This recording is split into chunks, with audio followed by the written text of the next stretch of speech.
Hi, everyone. Welcome back to the Interact podcast. My name is Josh Haynem. I'm the co founder and CEO at Interact. And today I am joined by Hannah Williams, who is the founder at Salary Transparent Street. And we're going to talk about some really interesting topics having to do with content and quizzes and all those things. But thanks for being here, Hannah. I really appreciate it.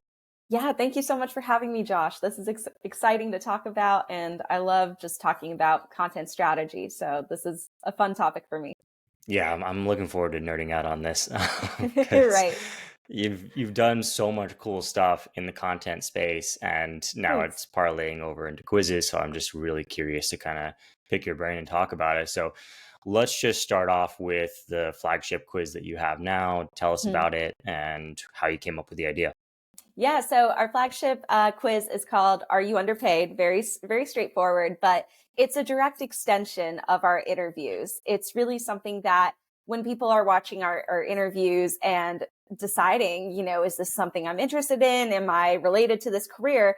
It's always going to come up where people will wonder, are they well compensated? The whole point of our content is to help people realize what their market rate is and helping make sure that everybody is well compensated. So it felt like a natural next step to give our audience as a resource. How can we help them aside from just telling them, like, you should do the market research? Let's give them something that they can do actionably. Let's give them something that they can actionably do to take that next step. And a quiz is so much fun. Like, I am definitely a descendant of the BuzzFeed quiz generation. So when I thought of a quiz, I was like, how can we make this natural and organic, but also fun? And I think something very light, are you underpaid? Asking them to think about a couple questions, very straightforward, like, have they done the research? Have they talked to a colleague? It's more so, it's kind of an obvious question. Like, people will be quick to answer no or yes, but there's more to it, right? And so I think in a way, the quiz helps guide them through those next steps, but also give peace of mind or reassurance, that they are not well compensated and what can they do next.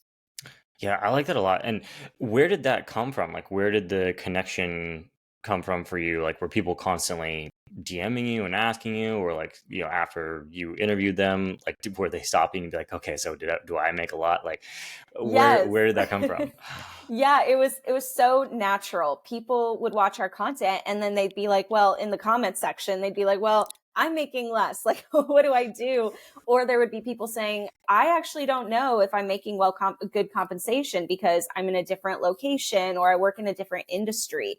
And so it was really just giving them something to, take that next step. But it came so easy to me. I just wanted to give something that was easy, but also in a strategic sense, a connection to the resources that we had. Because when we started, it was just, what do you do? How much do you make? And it came so effortlessly that people were wondering, well, how do I find out if I'm well compensated? And it was really hard to try to think of, okay, well, we have a guide, we have this blog. How do we let people, take a natural next step instead of making it feel like an ad? It's one thing to be like, oh, well, go download our free guide. It can sometimes feel like you're selling something or just trying to get people's emails. At least that's like what's becoming very common nowadays. And so I think people are more cautious about who they're giving their email to because so many people have that type of downloadable guide. And so we wanted to build trust with our community by giving them something completely free that did not require their email. And if they enjoyed, being on our site and using a product like this, they would get a taste of the other things we could give. And, if depending on the answer to the quiz, if they found out that they were not well compensated, it was really easy to give them those next resources right in front of their face and, kind of be like, this is the why. You're not well compensated. The quiz guaranteed that. So here's what you should do next. That's really interesting. I have two follow-up questions. We'll start with the first Mhm. one, but in terms of that natural next step, I think that's a perfect way of putting it.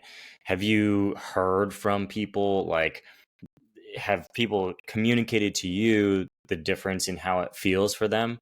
If it's like, oh, go download a thing or read a thing or put in your email to get a thing versus take the quiz, like, have you had like anecdotes or people communicate how that feels for them?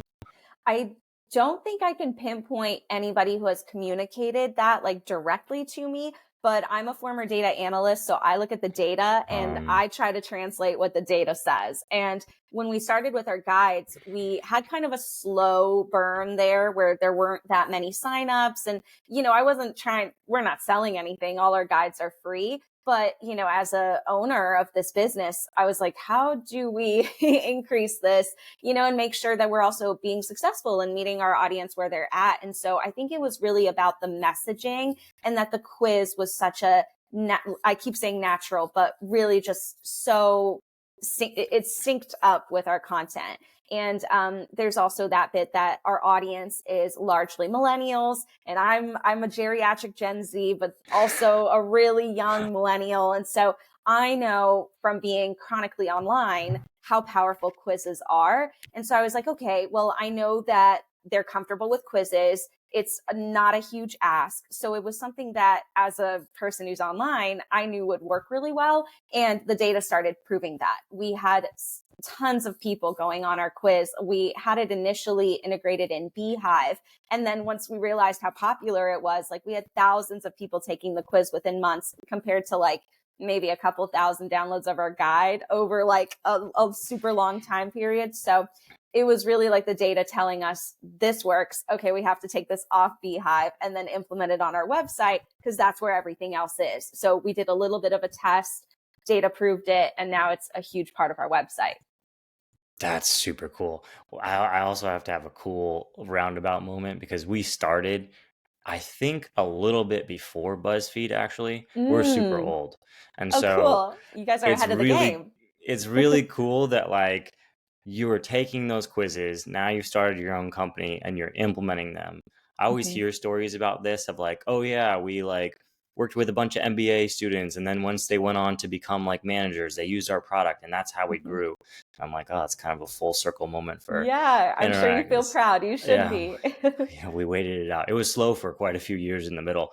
Like Yeah. there was this initial wave and then it slowed down and now it's like really picking back up. But Yeah, you that's just really have to just wait for that moment, right? yeah. So that's really cool to hear. But then the other piece that you were saying was the follow up with the education. I think that's like a key piece that so many people who use our product overlook. It's just like, oh, Mm. cool. Like everybody loves my quiz. They take it and they put in their email, and that's it. Yeah, And what like, next? yeah, and I think in observing your business and like the things that you've built on the back end, content and otherwise, you've just done a really good job of actually building a ton of stuff. And so, Thanks. walk us through like what that looks like. What's the path if you are being compensated well? What's the path Mhm. if you're not being compensated well? Like, what are the offers that you have for people? Yeah, so from the super high level, right, our entire mission is helping people make what they deserve and realizing whether or not they're fairly compensated. So that's why the quiz was just such a perfect addition to our platform. So when people watch our content, they start thinking, am I well compensated? They take the quiz will give them the response. And more often than not, a lot of people come up with, no, you need to do more research, or yeah, you are very badly compensated. You need to take these next steps. And it was just giving them exactly what we had. So the next steps are, if you find out you're not well compensated, we have a free market research guide that walks people through the steps of how to do market research. It's not as simple as, Googling and you looking at one resource and that one resource confirming whether or not you're well compensated. It's a process. And so we put that all out in a guide. It's very instructional, very easy to digest. So they take that. We also have a salary negotiation guide. So that's the next step. If you do the market research, now you know how much you should be making. Okay, now I know what I need to make. How do I get it? You need to negotiate, or you need to go get another job. So we created a salary negotiation guide that walks them through those steps, gives them script, either email or in person, on how to negotiate that pay. And then we have our salary database, which is another huge resource for market research. But also, if you're ever looking for another job and you want to see, okay, how much does a data analyst make at Indeed in Texas? We have that data. So you can constantly make sure that you're being paid what others are making, if not more. Hmm. That's really cool. I think that having something for everybody is super powerful. And then I would Mm-hmm. imagine that you're looking at the data on that and you're Oh, seeing yeah. like that people are engaging with those resources when they're coming Yeah. from the quiz because they're bought in. 100%. Yes. I think it's that building trust, and I mentioned it earlier, but sometimes I feel creators can be a little bit too quick, a knee jerk reaction to ask for people's information and to get them to sign up for an email list. But like I said, there's so many things like that, and I don't know about you, but I'm subscribed to way more newsletters than I'd like to be. And so it's almost every month I'm like, okay, I need to cut this down. And so you need to really build trust with your community and show that you're there for them, without it being a completely 100% transaction on both ends. You need to earn their trust. They don't owe you anything. And so the quiz was this way that we can show, like, we're serious about this. We have all these resources. We're not going to demand your information up front. We're actually here to help you. And it's 100% free. I think some people, especially some creators, have approached me and been like, why aren't you selling these things? Like, why don't you have a price tag? And sure, that's a valid strategy. I could probably make a lot of money that way, but that's just not been our jive. From day one, when we started this page, which was nearly 3 years ago on April 16th of this year, I didn't believe in asking our audience to pay to earn more, especially when that information isn't, brand new. You could go 6 pages deep in Google and do the research yourself, but I'm not going to like repackage all that information and put a price tag on it. I'm going to repackage it and help you. And by earning your trust, I have a dedicated follower probably for the next decade. And hopefully they'll interact with the things that we do make money on, which is largely partnership content. So we work with really great partners like Glassdoor, Capital One Cafe, who also believe in our mission to help empower workers financially. And they pay us to give this information to them. So if I'm getting corporate to pay for it, why would I ask my audience to pay for it too? I think it's just being, getting that trust is also a moral thing.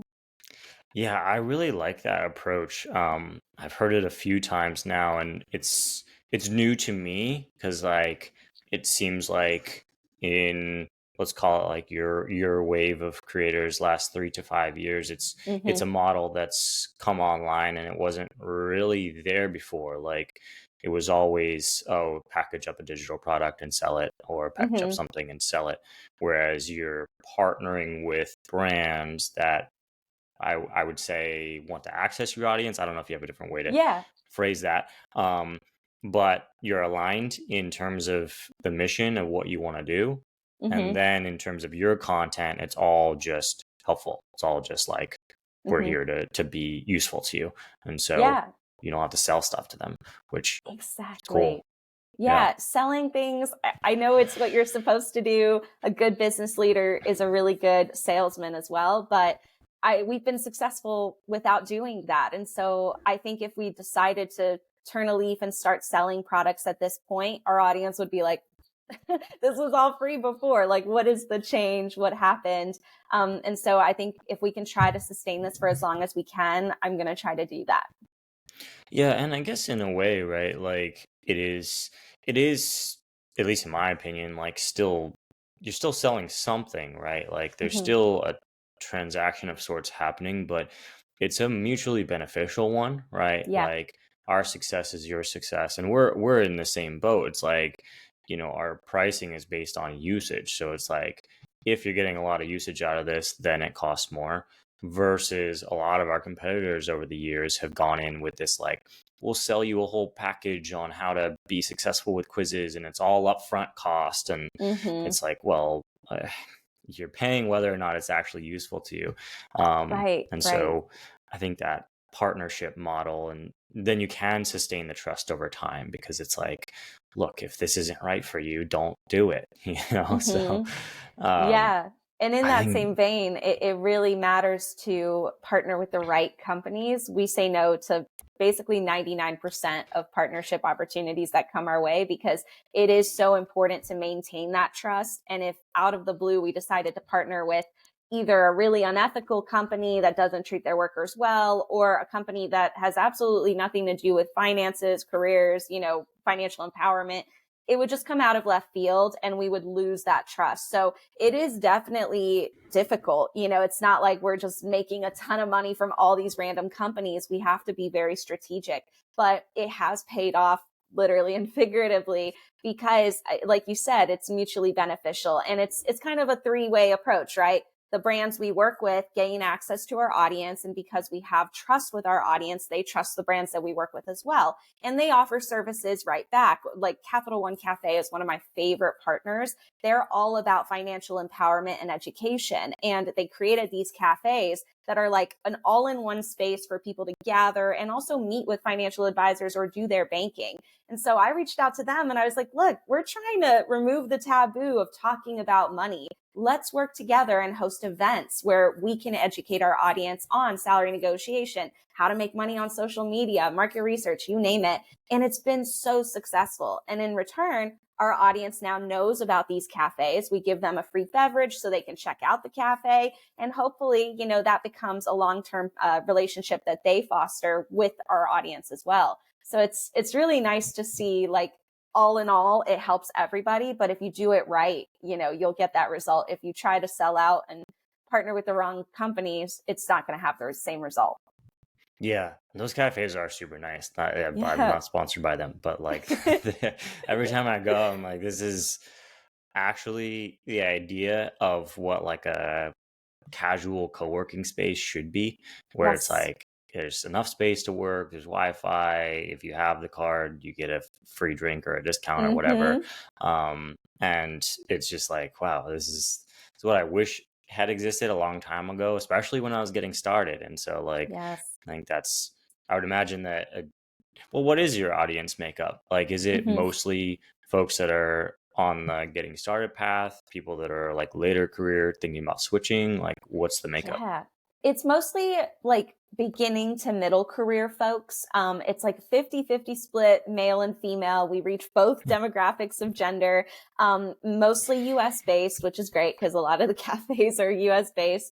But yeah, it's people who are between the 25 to 34-year-old range primarily. So they're out of college, they've been working for a couple years. And from what we hear a lot, they're unhappy with their current career path. They're unhappy with, the way their career has panned out. They're looking to change, or they're very undercompensated. And it's one of those things that I love what our content does, because it doesn't only educate on pay, it also educates on different careers that people have never heard about before, including me. Sometimes I'm interviewing people and they'll say like a random company like name, and I'm like, what? I'm gonna have to Google that when we're done with this, because I've never heard of that job before. But I think that's so valuable, because a lot of us didn't have these career classes in school, especially not in college. They kind of just tell you to choose something and you got to be dedicated to it for the rest of your life with how expensive college is. And so I think our videos are not only helping people earn more, but they're making decisions about,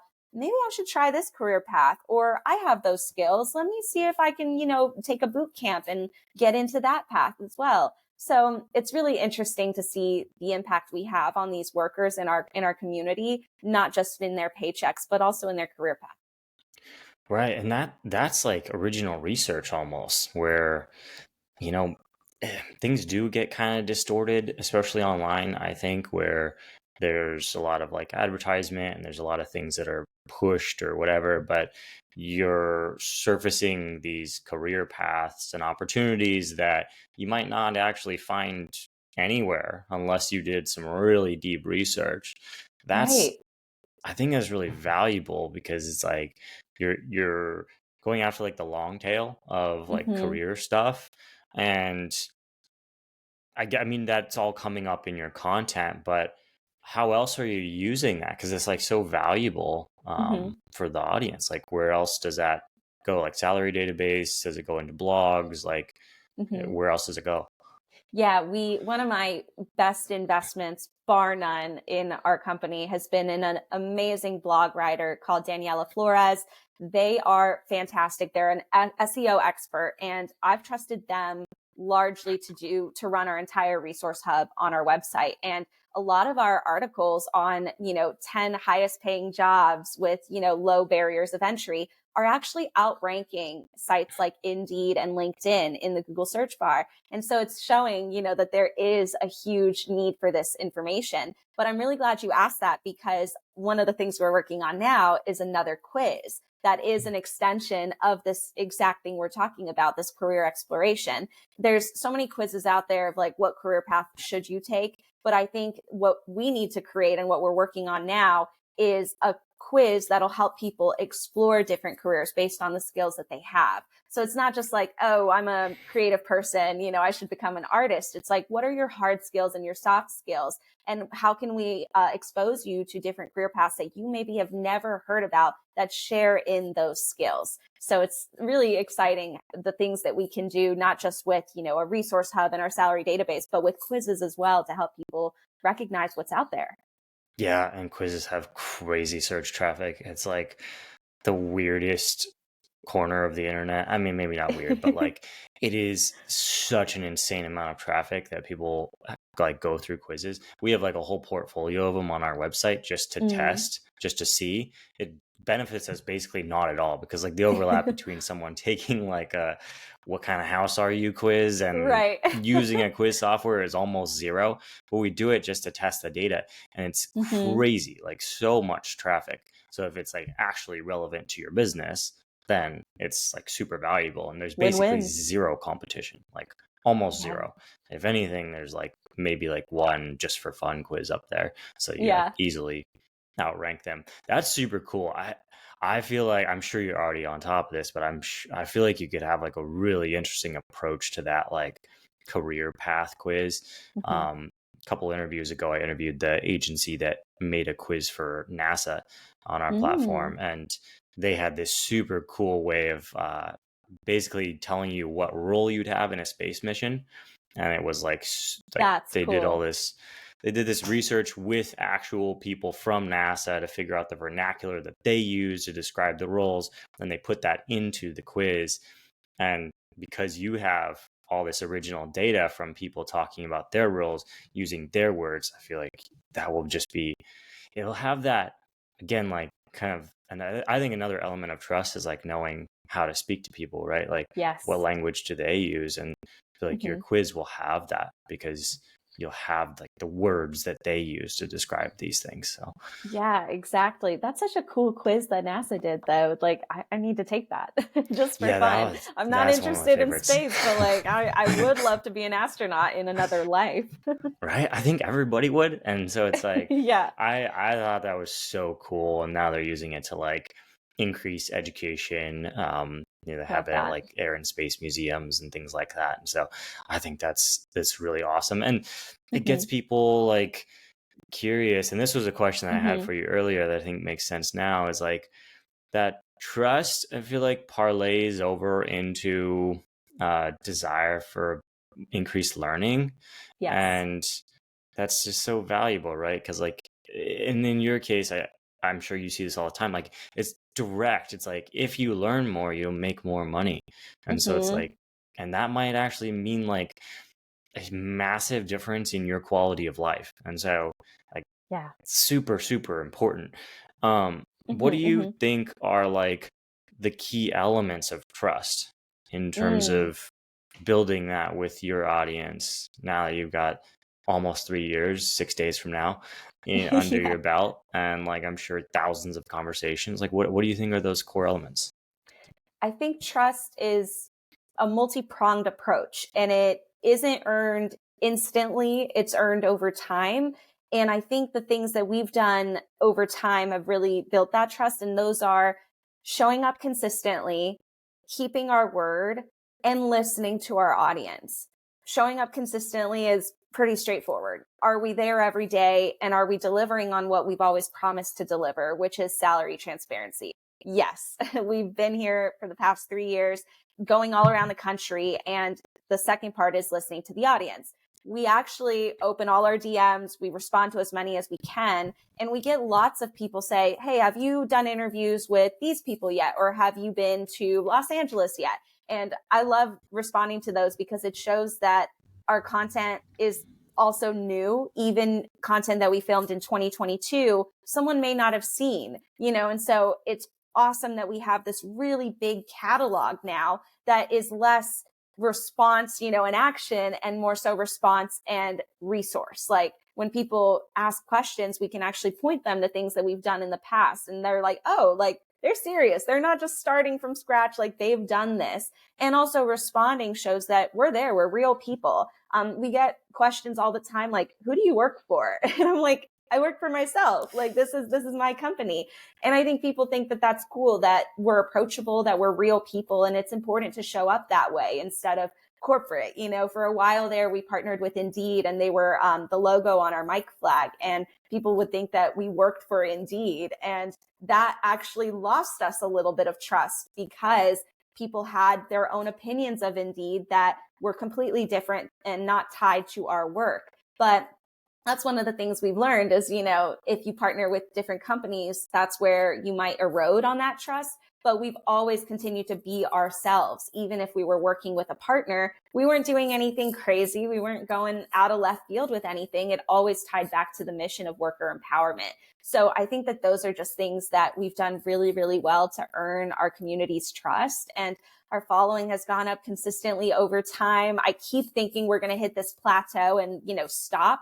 And that hasn't happened. And I really think it's because we just show up consistently. We're there, we listen to our community, and we give them this information that isn't paywalled, doesn't have these barriers to entry that a lot of other either creators or resources put on them.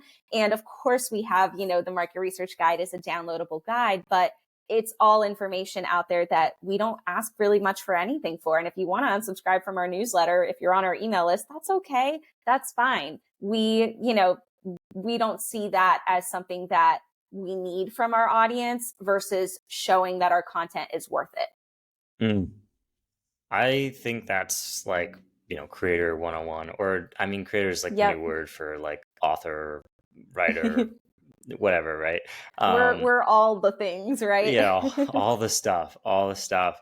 How do you think you've managed to stay so consistent? Because I agree with that point, but it's not the easiest thing in the world to like show up every day and put something out, especially everybody has off days, or maybe the numbers do take a dip for a month and it feels like what are the keys for you? Yeah, that's a really good question because it's a couple things. We definitely struggle with, having those blah days and also not having any content. Sometimes we are running to like go outside and interview because we ran out of content.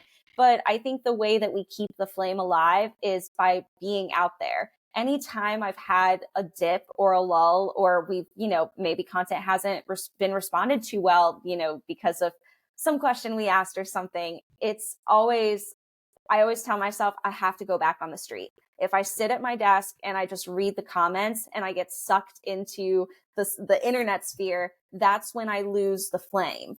The love for what I do is what keeps us going. And that love stays alive by talking to people on the streets. It's what we do. And I think that could be applied to any creator, is to stop reading the comments unless it's, important feedback that you should be listening to, but don't get sucked into it. And I think it's important to also have a mission that you constantly turn to. And for me, it's worker empowerment and helping workers earn more. If I'm stuck on my phone and reading the comments, I feel detached from that. But when I'm out there on the street and I'm asking somebody, how much do you make? Do you feel well compensated? And I get to hear their story and they really share so much with me, I'm so fueled by that. And if I have a blah day and I go do that, that blah day is gone. So it's finding out what keeps you motivated and keeps the flame alive. And at least for me, it's just continuing to do what I do. But having that mission, and knowing that it's bigger than us is also such a big thing.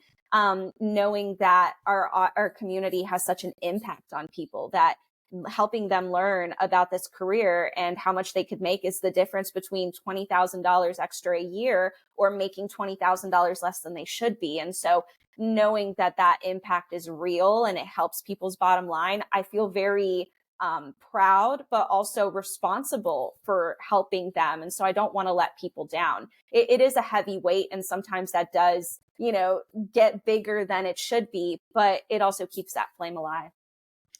Yeah, I think that's super good advice, because somebody told me this recently. I don't know if it's true or if it's just like an anecdote, but it's like people are 10 times more likely to leave a review negatively than if they feel positively. And Hmm. so I wonder if part of that is like getting out and talking to people is just actually hearing from people, the ones that really appreciate what you do, instead Yeah. of the ones that are more likely to leave a comment, which are the ones that feel some type of way about whatever thing, or I don't know, some job that you highlight Yeah. on the platform that they That's have a spot problem with. on. Yeah. Hmm. Yeah.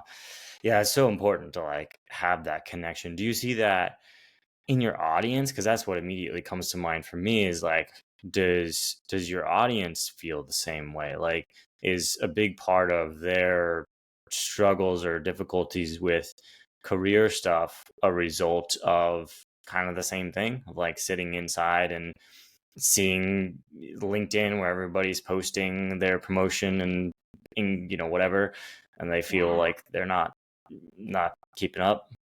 Absolutely. I think the internet is the new keeping up with the Joneses. And, I'm on the internet, so I understand that that can sound like a little bit hypocritical, but it goes back to listening to our audience. When we first started, I really focused a lot on trying to interview people who I felt earned more and would show what was possible out there, because the story for starting the page was I found out I was underpaid. I was making $90,000 as a senior data analyst. And I learned that a lot of other people in my exact same role with the same skills were making upwards of $120,000. So I got the raise that I deserved, and I made a video about it saying, I went from 90 to 115K. And there were so many comments saying, Cap, she's lying, show us your W-2.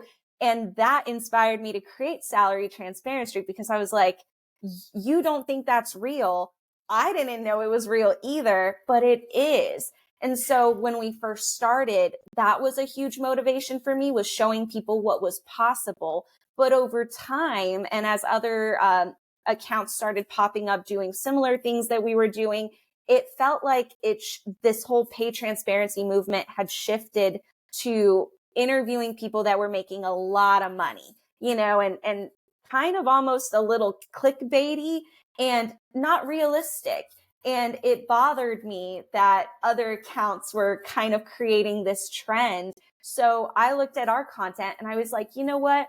I think we need to create relatable content. Yes, it's important to see what's out there, but it also matters a lot to show other people that they're not alone. And some careers do not make $300,000 a year. EMTs and nurses and teachers, they're making less than $100,000 a year. And that is just as impactful to show and make people feel seen and heard and not alone as it is to show them somebody making 300K, which can feel a little bit out of touch and out of reach for a lot of people. We all know that, only like 10% of people make like the highest amount possible. So we need to show what's real.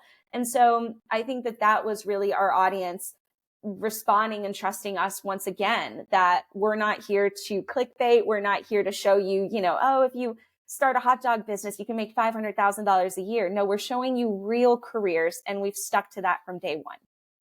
Right. And there's so much more longevity in that. I think I've seen some of the stuff that you're mentioning come up where it's just like, oh, and it's this like, it is the clickbaity stuff of like, oh, you'll never believe the crazy random business this person does and makes $1 million Yeah, a year. And you're like, Sure, but like, sure.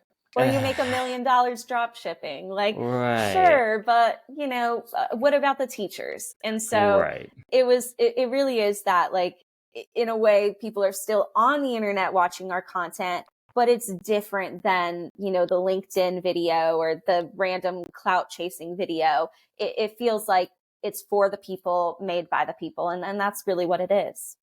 Yeah, and there's just a lot more people that can be impacted for good if you actually stay in the real world. It just makes me think of like I'm really into cars, so like Volkswagen owns Lamborghini, I think, and Mm, it's like Volkswagen is like, I don't know, 100 times bigger than Lamborghini as a company, hmm. because Volkswagen is like what normal people have. Right. Lamborghini is like the hot dog stand that makes $1 million a year. It's like, okay, Exactly. every once in a while, some random person gets lucky and that happens, but Hmm. that's not most people. And Yeah, so, most people want the Volkswagen, only a few want the Lamborghini. And you can have a balance of both, but when you have a lot of Lamborghinis and only one Volkswagen, that's when it starts to shift. right. And it makes people feel like they're not going to have progress. There's like some study about like, are you better off being the least smart person at Harvard or the most smart person at like a Mm, community college or something? And the answer was like, it in that study was like, it kind of depends, but actually the better scenario is if you're surrounded by people that are roughly similar to you, some below, some above. ah, And so that kind of comes to mind as you're talking about this, where it's like, okay, like I'm a data analyst. I know that I should be making 30 or 40% more, hmm not 300% more by completely right. switching my career because that's like just not reasonable. It's Yep, like, definitely. And, mm, it really is giving people the next steps too. Like, okay, what is this career and how can you get into it as well? So it's cool what we can, all the things that are possible for us out there to help reach people.